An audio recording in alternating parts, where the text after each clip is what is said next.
कौन जीत रहा उत्तराखंड, सबसे सटीक एग्जिट पोल 7 मार्च शाम 6 बजे से लगातार सिर्फ उत्तराखंड तक पर। नमस्कार, फिर से स्वागत है आपका उत्तराखंड तक में। मैं आपके साथ हूं नरेश कोश्यारी। उत्तराखंड विधानसभा चुनाव के नतीजे आने में अब महज कुछ ही दिनों का वक्त बचा है। ऐसे में सभी जानना चाहते हैं कि उत्तराखंड में किसकी सरकार बन रही है और क्या हलचल हो रही है सियासी गलियारों में। चाहे भारतीय जनता पार्टी हो या कांग्रेस हो, वो किस तरीके से अपने विधायकों को जुटाने में लगी है और किस तरीके के दावे कर रहे हैं। इन तमाम मुद्दों पे आज हम बात करेंगे आपके साथ। लेकिन आज हम आपको एक खास शख्सियत से मिला रहे हैं और एक अनुभवी, आप कह सकते हैं कि जो पूरे इस चुनावी अभियान में, जितना भी चुनाव प्रचार का अभियान चला, चुनाव प्रचार का दौर चला, उसमें ग्राउंड जीरो से जुटे रहे। और हमारे साथ हैं हमारे उत्तराखंड ब्यूरो दिलीप सिंह राठौर जी। तो दिलीप जी, आपका स्वागत है उत्तराखंड तक में। तो आज तो हमारी जो आज चर्चा है वो इस बात को लेके है कि क्या हलचल है, कि किस तरीके से भारतीय जनता पार्टी अपने विधायकों को आदेश दे रही है और किस तरीके से कांग्रेस अपने विधायकों को जुटाने में लगी है। क्या क्या चीज़ें उभर कर आ रही हैं ग्राउंड जीरो से, क्या देहरादून में किस तरीके की राजधानी में हलचल है, ये तमाम चीज़ों पर आप हम आपसे जानना चाहेंगे। तो शुरू करते हैं और अपना अनुभव आप हमसे शेयर कीजिए।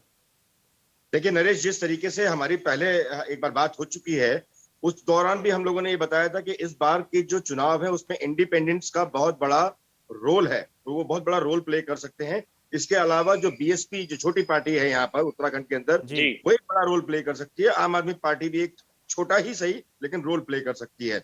इस समय जैसे जैसे 10 तारीख करीब आती जा रही है, वैसे वैसे दो बड़े प्लेयर यानी कांग्रेस और बीजेपी दोनों ही बेहद चिंतित हैं। दोनों का दावा तो ये है कि वो नंबर पूरे कर लेंगे, लेकिन जिस तरीके से हालात बयां हो रहे हैं, जिस तरीके से हमने अलग अलग जिलों में अलग अलग सीट्स पर जाकर बात की, लोगों से हमने लोगों के बारे में समझा जाना, उससे ये लगता है कि कोई भी आंकड़ा छूने की कगार पर तो नजर नहीं आ रहा है। क्योंकि जिस तरीके से बीजेपी की बात अगर हम माने, तो बीजेपी ये बात तो कह रही है कि हम आंकड़ा पार कर लेंगे, जादुई जो आंकड़ा है वो 36 का है, वो हम पार कर लेंगे। लेकिन दबी जुबान से वो भी इस बात को मानते हैं कि कहीं ना कहीं कुछ कमियां जरूर हैं, और अगर सरकार बनाने की जरूरत पड़ी तो ऐसे में उनको इंडिपेंडेंट्स, जिनके जीतने के चांसेस ज्यादा नजर आते हैं इस बार, उनको संभालने की जरूरत पड़ेगी। और ऐसे में बीजेपी के जो बड़े नेता हैं, उनको बाकायदा आला कमान के द्वारा ही सही लेकिन काम पर लगा दिया गया है। ऐसे में हर हालात में पूरी तरह से नजर प्लान बी को लेकर भी तैयार है। प्लान बी के अनुसार जो बड़े नेता हैं, जो पूर्व मुख्यमंत्री रहे हैं डॉक्टर रमेश पोखरियाल निशंक, वो न केवल केंद्र के अपने बड़े नेताओं से मिल रहे हैं, बल्कि अलग अलग मठाधीशों से, जो राजनीतिक गुरु माने जाते हैं, उनसे भी मिल रहे हैं। और सूत्रों की अगर हम माने तो वो अपने जो प्रत्याशी हैं, जो रिबेल रहे हैं और जो चुनाव मैदान में है, उनसे भी लगातार टच में है। और इसके अलावा इंडिपेंडेंस की बात अगर की जाए तो उनके भी टच में है। ऐसा ही हाल कांग्रेस का है।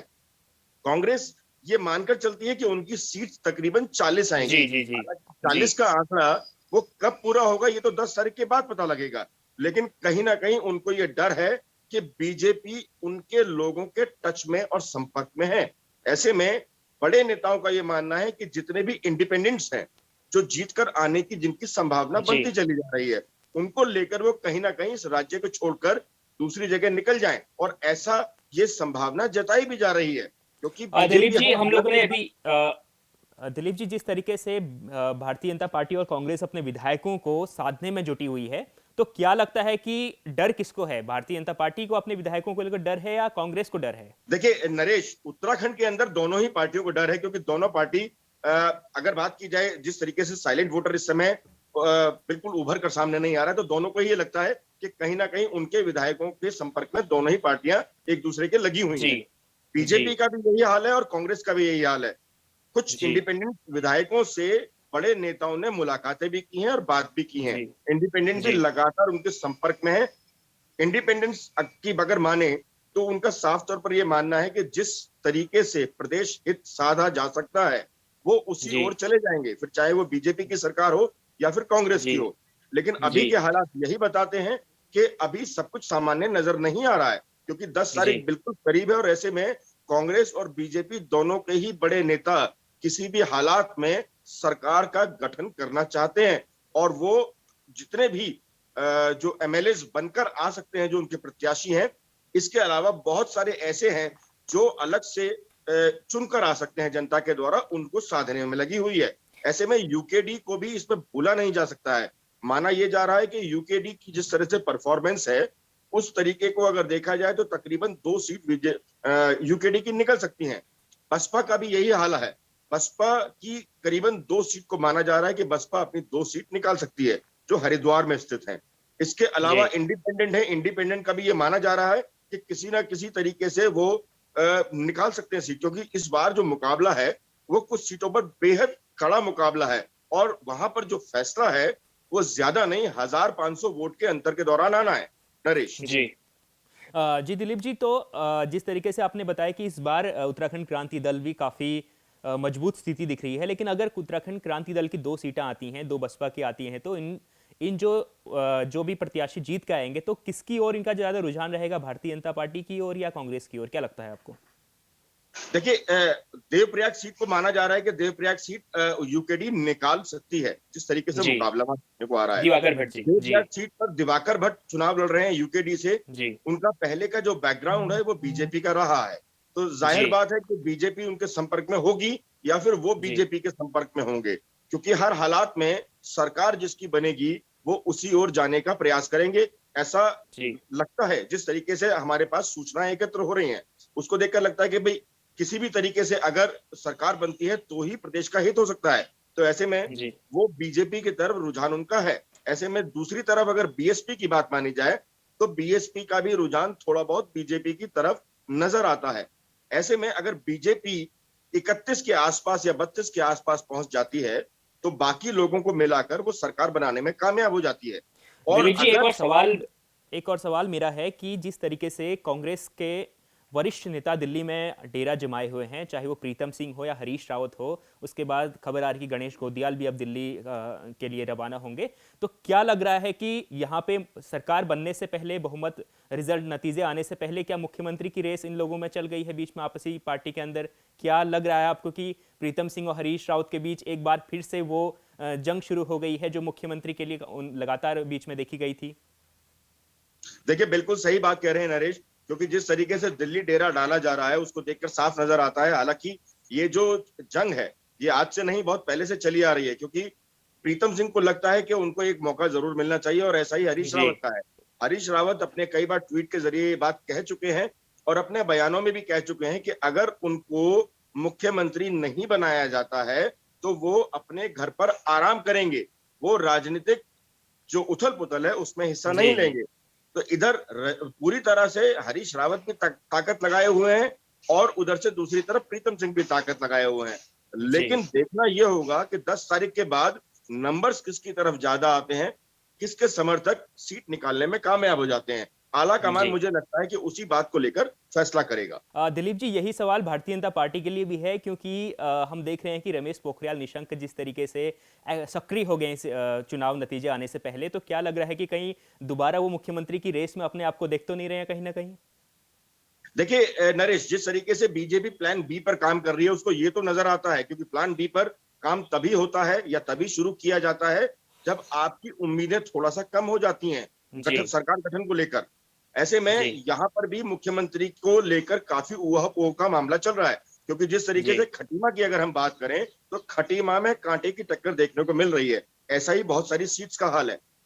डॉक्टर रमेश पोखरियाल निशंक पूर्व मुख्यमंत्री रहे हैं, बड़े नेता हैं, केंद्र में मंत्री रहे हैं, लिहाजा उनको केंद्र के द्वारा यह निर्देश जरूर दिया गया होगा कि आप हर हालात में उन लोगों को साधे जो या बीजेपी, जो किसी तरह से बीजेपी को छोड़कर जिनको टिकट नहीं मिला वो जीतने के कंडीशन में है, या फिर उन इंडिपेंडेंट्स को साधें जिनसे वो संपर्क कर सकते हैं ताकि सरकार बनाई जा सके। फिलहाल अभी ऐसा कोई कुछ नजर नहीं आता कि डॉक्टर निशंक अगले मुख्यमंत्री हो सकते हैं बीजेपी के।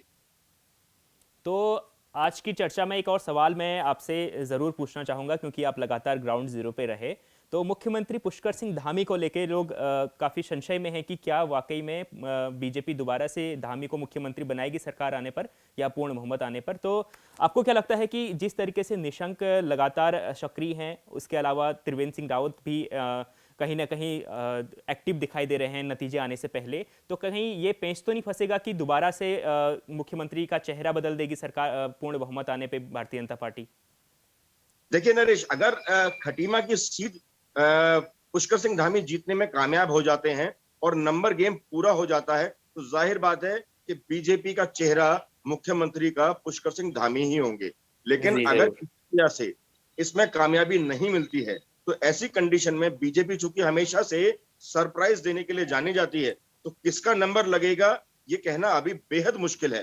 क्योंकि जिस तरीके से डॉक्टर रमेश पोखरियाल निशंक काम में लगे हुए हैं और पूर्व मुख्यमंत्री त्रिवेंद्र सिंह रावत भी लगातार संपर्क साधने में लगे हुए हैं, उससे फिलहाल अभी ये चीज बाहर निकल कर आती है कि किसी भी तरीके से हर हालात में सरकार का गठन हो। लेकिन अगर जी पुष्कर सिंह धामी अपनी सीट निकालने में कामयाब नहीं हो पाते हैं, तो जाहिर बात है कि किसी वरिष्ठ नेता को एक बार फिर से मौका दिया जा सकता है। उसमें धन सिंह रावत भी हैं, अगर वो अपनी सीट निकालने में कामयाब होते हैं।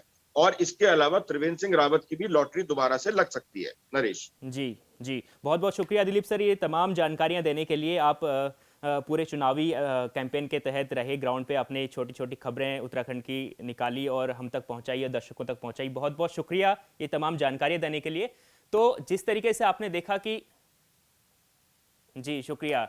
तो आपने देखा कि किस तरीके से दिलीप जी ने बताया कि उत्तराखंड में क्या नई सरकार बनने को लेकर, नई सरकार के गठन से पहले किस तरीके की राजनीतिक सक्रियता बढ़ गई है और भारतीय जनता पार्टी और कांग्रेस के जो वरिष्ठ नेता हैं वो अपने विधायकों को साधने में लगे हुए हैं। तो इससे लग रहा है कि कहीं ना कहीं उठापटक जो है वो बहुत बढ़ गई है और जो जंग है वो इस बार बहुत दिलचस्प होने वाली है। और अब 10 मार्च का इंतजार है कि किस तरीके से उत्तराखंड में जो बहुमत मिलता है किसी पार्टी को, कितनी सीटें भारतीय जनता पार्टी को मिलती हैं, कितनी सीटें कांग्रेस को मिलती हैं, ये देखना बहुत दिलचस्प रहेगा।